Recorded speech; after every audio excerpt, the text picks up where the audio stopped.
So, you want to achieve the downtown girl aesthetic, but what even is the downtown girl aesthetic? Like, where did it come from? One thing that teens have always done is romanticize the city, and that usually centers around New York. Known for its bright lights, brick buildings, fashion district, and coffee, it is everything a teen girl wants, and more. Movies and TV like The Devil Wears Prada, Gossip Girl, and Breakfast at Tiffany's make it feel like the teen girl's only escape to their big dreams and independence. When Gossip Girl came out, they portrayed the high class of the Upper East Side and how they could sip on cocktails, commit friendcest, and then cry in their penthouses with no real consequences. And it showed teens a very romanticized, sought-after lifestyle. With Blair Waldorf's cute preppy style, this inspired a generational fashion shift of the Uptown Girl. The Uptown Girl was someone who was rich, preppy, cunning. They wore peplum tops, cute designer skirt sets, had tote bags, trench coats, headbands, and they only wore heels. And as the world goes on, fashion changes, and people need change, which is how we got to the Downtown Girl. She is quite literally the direct opposite of the Uptown Girl, and she romanticizes a whole different life. Instead of luxury, cocktail parties, and penthouses, it's vintage, indie bars, and bachelor apartments. It's the life of a quote-unquote starving artist. She lives in downtown New York after moving away from her parents for the first time with no money in her pocket. She's just trying to make good friends and make good memories while not going broke. She shops at thrift stores and vintage markets, gets cheap coffee in a hidden place not many people know about.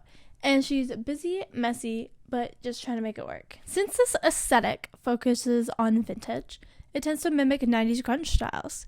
Grunge lifestyle was unkempt and influenced entirely by rock music, like Nirvana and Neil Young.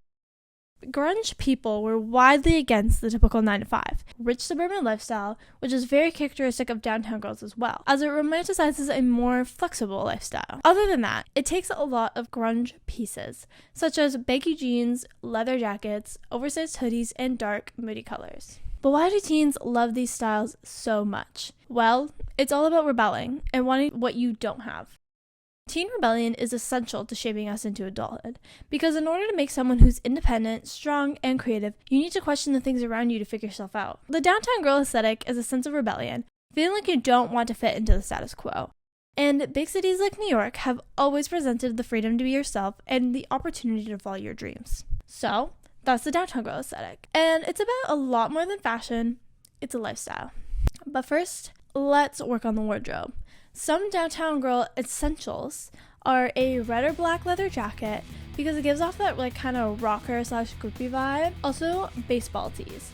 They're effortless, masculine basics. Then some flared jeans to keep the rocker look going. Some mini skirts to bring out your feminine side. Graphic tees are always a good staple, and so are baggy sweaters. And then for shoes, Doc Martens, since they are the ultimate 90s grunge piece, as well as Converse. Extra points if they're beat up. And here's some of the outfits that I made with all these essential pieces.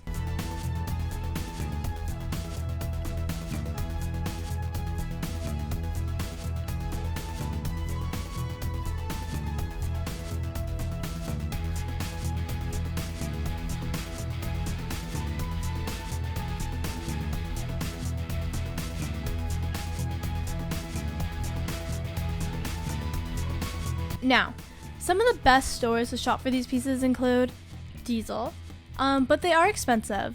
Kind of the opposite of what the downtown girl is, but the clothes still match the aesthetic. Brandy Melville. These are the graphics that you've been seeing everyone wearing.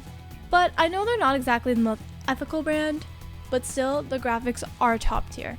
Also, there's a Unif, which is also pretty expensive, but they have the best mini skirts and actual low-rise jeans. Then we have Addicted, which is kind of an in-between price range. It's very similar to Princess Polly. It's not cheap, but it's not expensive. And for shoes, Steve Madden is also such a good place to go. They have the best shoes hands down for this style. A pair in tall short boots is kind of also essential, especially if they're platform. And then Emiel, which is kind of the Shein for the downtown girl aesthetic, although it's not quite as cheap as Shein. And then, of course, another obvious is thrifting. It's going to be your cheapest, most sustainable option, and it's pretty easy to find thrifted pieces like the ones I gave before. But now let's not forget about hairstyles, okay? So one, we have like that 90s fluffy hair with super cute hair clips. It's cute, it's effortless, and it's put together, but it's still not that put together. We also have this kind of 90s claw clip ponytail. Kind of reminds me a lot of 10 Things I Hate About You. And it kind of gives off that Coco vibe. And it's just put together enough, but it still looks like you don't care. Also, something I'm obsessed with is low buns. It's giving punk, and it's just as easy as a bun, but makes you look less basic.